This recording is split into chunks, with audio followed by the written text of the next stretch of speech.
Stylé des joyaux en Provence, le Verdon et ses lacs y brillent de mille reflets.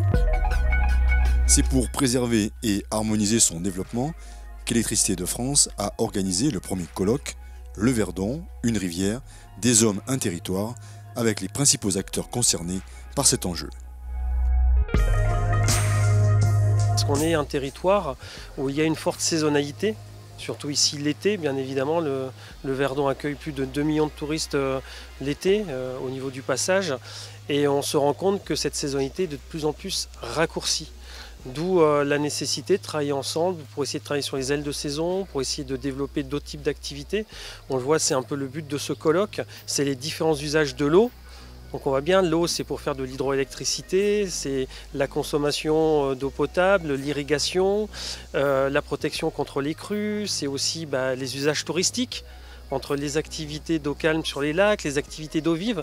Donc on voit vite que c'est très très compliqué de pouvoir concilier tout ça.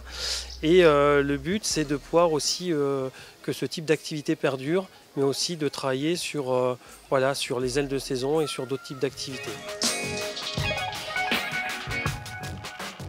L'occasion pour les dirigeants d'EDF de souligner le rôle prépondérant de l'hydraulicien dans l'aménagement du territoire et la gestion partagée de l'eau. Ces aménagements qu'on a derrière nous, là, en particulier ici à Sainte-Croix, puis ensuite à Quinson, puis à Gréoux, on a quand même 240 mégawatts sous les pieds, c'est du lourd, ça correspond à la production de plusieurs tranches nucléaires. Alors ces aménagements, ils ne font pas que de l'électricité, on est connu pour faire de l'électricité, mais ça ne fait pas que ça.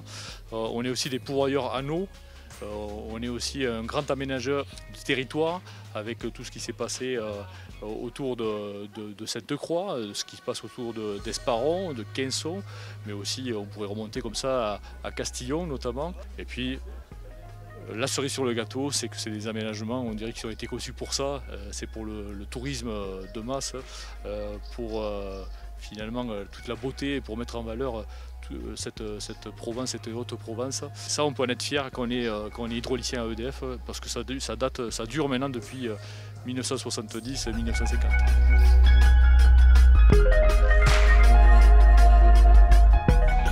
Opportunité aussi pour cette première réunion de prendre en compte les préoccupations des professionnels du tourisme et leurs aspirations. Donc au quotidien, l'école est bien remplie, l'été évidemment avec la fréquentation touristique, l'outil est à la hauteur et on aimerait vraiment développer les ailes de saison toute l'année même, puisqu'on a une activité aviron aussi qui peut tourner toute l'année. Donc c'est dans la dynamique. Jusque-là, on se déplace. Par exemple, on se déplace à Digne pour amener la voile sur le petit plan d'eau de Digne pour montrer qu'on veut faire de la voile à la montagne. Ça fonctionne très bien depuis 6 ans.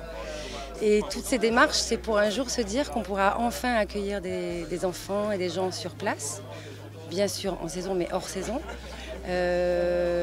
Parce que pour l'instant, on n'a pas l'hébergement à disposition. Et les transports sont difficiles et très chers pour les scolaires ou les groupes. Donc voilà, il nous reste des petits freins à régler. Mais sinon, on a au moins réussi en 8 ans là, à montrer que notre école pouvait rayonner au plan départemental, régional, avec plein d'activités, plein d'animations.